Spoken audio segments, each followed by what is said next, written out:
Majority সবসময় বিপজ্জনক। অতীতেও আমরা সংসদে যখন ব্রুট মেজরিটি দেখেছি সেটা পরিণতি খুব ভালো হয়নি। মাননীয় স্পিকার, সে কারণে আমি বিনীতভাবে বলি, আমাদের সম্পূরক প্রশ্নের বিধিনিষেধ যদি এত কড়াকড়ি ভাবে করেন তাহলে আমরা কি করে মন্ত্রী পরিষদকে জবাবদিহিতার আওতায় আনবো? মাননীয় সদস্য, এটা এই অবস্থান থেকে করা হয়নি।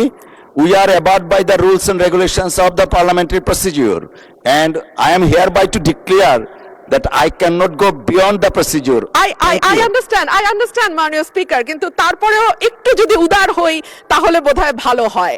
আমাদের মাননীয় স্বরাষ্ট্রমন্ত্রী উনি অত্যন্ত দক্ষ যোগ্য ব্যক্তি, উনি সংবিধান যেমন ভালো জানেন, আমি নিশ্চিত উনি ওনার মন্ত্রণালয়ের ব্যাপারেও অনেক বেশি জানেন।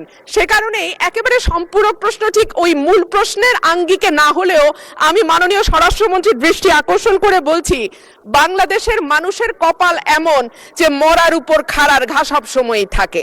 দীর্ঘ 15 বছর গুম, বিচার বহির্ভূত হত্যা, হেফাজতে নির্যাতন, নেতাকর্মীদের ধরে নিয়ে গিয়ে পা ভেঙে ফেলা, অসুস্থ করে দেওয়া, এই কালচার ছিল।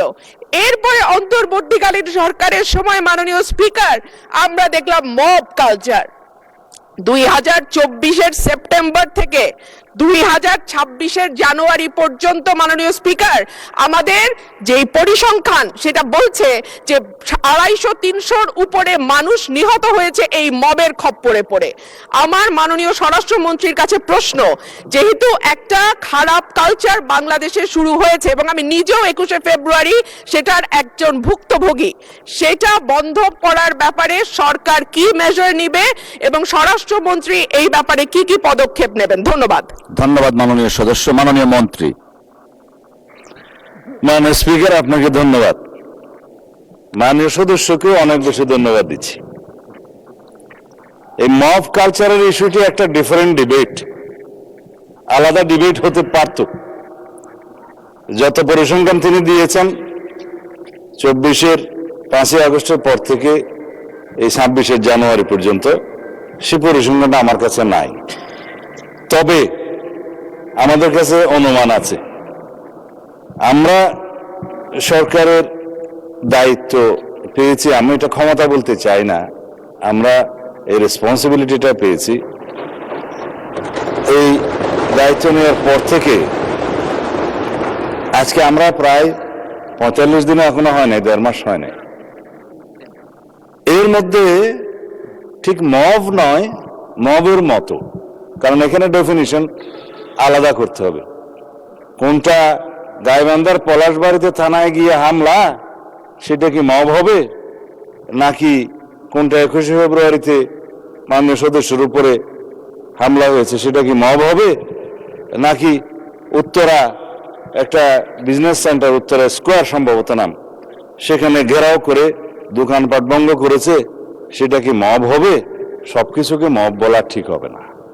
কিছু আছে সংগঠিত পরিকল্পিত অপরাধ, তার বিরুদ্ধে মামলা হয় এবং সেটা তদন্ত হয়, গ্রেফতার হয় এবং বিচারের জন্য সুপর্দ করা হয়। কিন্তু স্পষ্ট উচ্চারণ আমরা করেছি দায়িত্ব নেওয়ার পরে, বাংলাদেশে কোনো রকমের মব কালচার আর থাকবে না। রাস্তাতে যে কোনো দাবি নিয়ে মহাসড়ক সড়ক অবরোধ করে দাবি আদায়ের যে প্রবণতা ইন্টারিম গভর্নমেন্টের সময় দেখা গিয়েছে, ক্ষেত্র বিশেষে সেই গভর্নমেন্টের দুর্বলতার কারণে ইন্সপায়ার্ড হয়েছে, সেটাকে আমরা আর কখনো অ্যালাউ করব না। গণতান্ত্রিক প্রক্রিয়া হিসেবে দাবি থাকবে, সেই দাবির জন্য সংশ্লিষ্ট কর্তৃপক্ষের কাছে, মন্ত্রণালয়ের কাছে, ডিপার্টমেন্টের কাছে অবশ্যই দাবিনামা স্মারকলিপি দেয়া যাবে।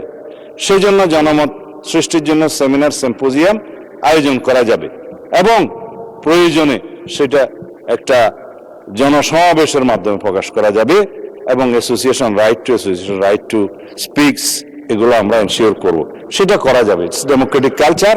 কিন্তু মবের মাধ্যমে যেন আমরা সবাই এই সমস্ত দাবি আদায়ের প্রবণতা থেকে বেরিয়ে আসি।